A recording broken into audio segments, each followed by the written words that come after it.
কোন সময় 7 বার ইয়া জাল জালালি ওয়াল ইকরাম এই আয়াতটি পাঠ করলে কি হয়, কি লাভ হয়?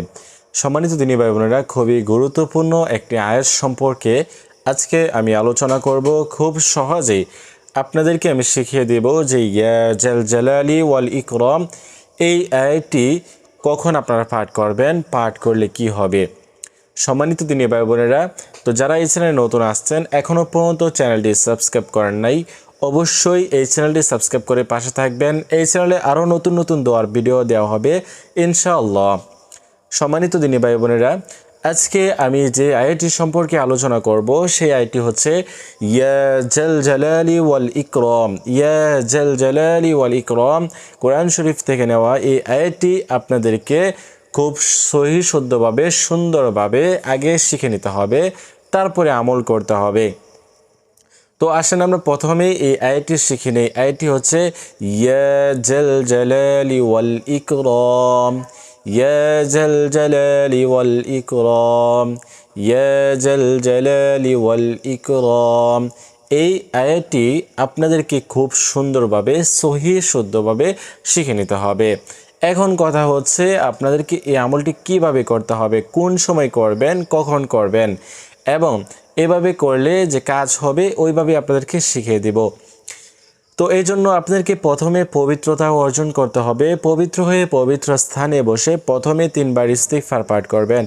আস্তাগফিরুল্লাহ আস্তাগফিরুল্লাহ আস্তাগফিরুল্লাহ। তারপরে 3 বার দুরূদ শরীফ পাঠ করবেন, যে দুরূদ শরীফ আমরা নামাজের মধ্যে পাঠ করে থাকি।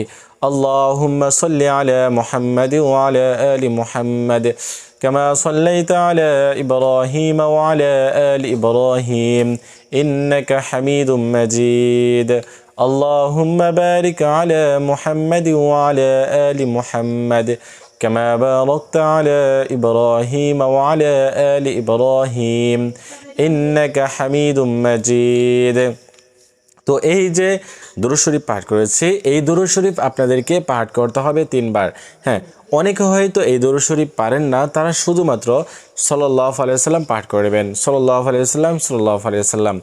তারপরে আপনাদের কাজ হচ্ছে আপনারা কি করবেন, এই যে আয়াতটি রয়েছে এই আয়াতটি পাঠ করবেন 7 বার, কমপক্ষে 7 বার পাঠ করবেন।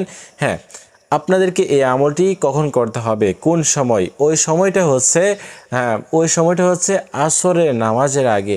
আসরের নামাজের আগে আপনারা এই মসজিদে গিয়ে যেই জায়গায় বসেই পবিত্র স্থানে বসে পবিত্র হয়ে আপনারা ইয়া জাল জালালি ওয়াল ইকরাম বা 5 ওয়াক্ত নামাজের পরেও আপনারা এই আমলটি করতে পারেন।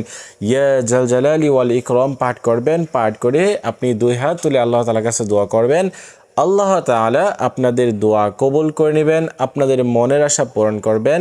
বিশেষভাবে যদি কোনো ধরনের সমস্যার মধ্যে পড়ে থাকেন, আপনি এই আমলটি করতে পারেন। এই আমলটি করলে আল্লাহ তাআলা আপনাদের মনের আশা পূরণ করবেন, আপনাদের রিজিকের অভাব দূর করে দেবেন, আপনাদের অশান্তি দূর করে দেবেন, এবং আপনি যে কোনো সমস্যায় এই আমলটি করতে পারেন।